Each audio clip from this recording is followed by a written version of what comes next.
Hey guys, welcome to Medical's Lectures by Vibhasha. Today we are going to see about Quinsy.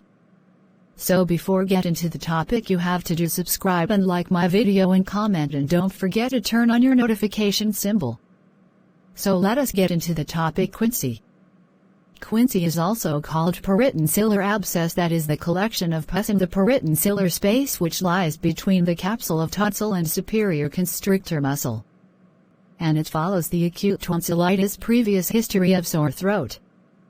The clinical features are generally septicemia, fever, chills, triggers. So locally pain in throat. Odynophagia.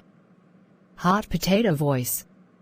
Investigations are CT scan, MRI, needle aspiration and tonsillectomy. That's all about Quinsy. So I hope you all like this video, and if you have any doubts regarding this you can ask me in comment section. Don't forget to subscribe and share. Bye bye guys, see you in next topic.